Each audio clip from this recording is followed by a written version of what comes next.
নমস্কার বন্ধুরা, আশা করছি সকলে ভালোই আছেন। বং কিচেন নতুন একটা রেসিপিতে আপনাদের স্বাগত জানাই। আমি যে রেসিপিটি করব সেটি মাছের তেলে পটকা দিয়ে একটা চচ্চড়ি। তার জন্য আমি যা যা উপকরণ নিয়েছি দেখাচ্ছি, আর পুরো ভিডিওটা না দেখলে একদমই বুঝবেন না। তো তারপরে আমি একটা কড়াই বসিয়ে তার মধ্যে তেল গরম দিয়েছিলাম। তেলটা গরম হতে আমি দিয়ে দিলাম কালো জিরা আর শুকনো লঙ্কা। এইগুলো একটু গরম হতেই আমি প্রায় 10 কোয়ার মতো থেঁতো করা রসুন দিয়ে দেব। তো অনেকে তো তেল পটকা খায় না গন্ধর জন্যে বা কোনো কিছু গ্যাস অম্বলে, কিন্তু একবার এরমভাবে করে দেখবেন, আশা করছি ভালোই লাগবে খেতে।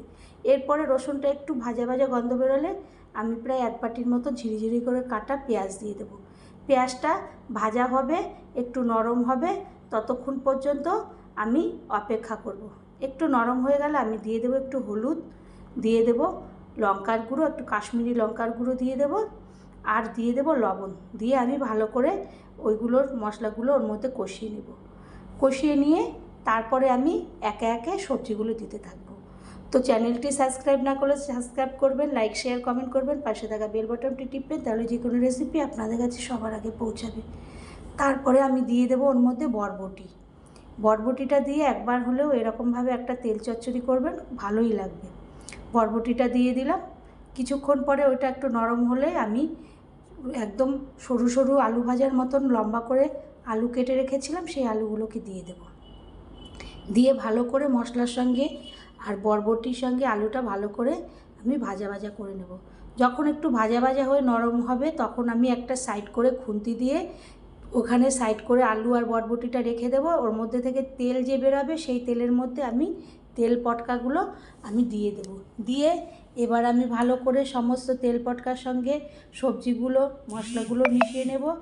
আর এতটাই পরিমাণ ওটার থেকে তেল বেরিয়েছে, মানে আর জল তো লাগেই না কখনো, এটা তো ভাজা ভাজা হয়, তবুও প্রচুর পরিমাণ তেল বেরিয়ে গেছে। তারপরে আমি দেব কিছু পাকা আর কাঁচা লঙ্কা চিড়ে, প্রায় 10-12টার মতো, তাহলে একটু ঝাল ঝাল লাগবে, ভালোই লাগবে। এরপরে আমি অনবরত নাড়াচাড়া করব, না হলে ওটা তলায় ধরে যেতে পারে।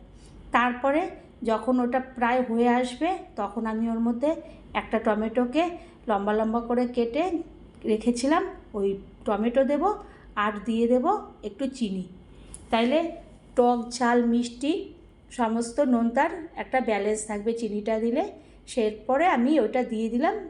তারপরে যখন হয়ে যাবে আমি একটা ছোট একটা বাটির মধ্যে ওই তেল পটকাটাকে তুলে নেব। তো বন্ধুরা, খুব অল্প সময় অল্প উপকরণে এরকম একটা তেল পটকা করলে পুরো গরম ভাতে বাড়ির সকলে খুব আনন্দ সহকারে খাবে, আর আপনিও দেখবেন খেতে খুবই ভালো লাগবে। সবাই করে হয়তো, কেউ বা করে না, ফেলে দেয় তেল পটকা। একবার হলেও করবেন। আবারও কোনো রেসিপিতে দেখা হবে। ধন্যবাদ।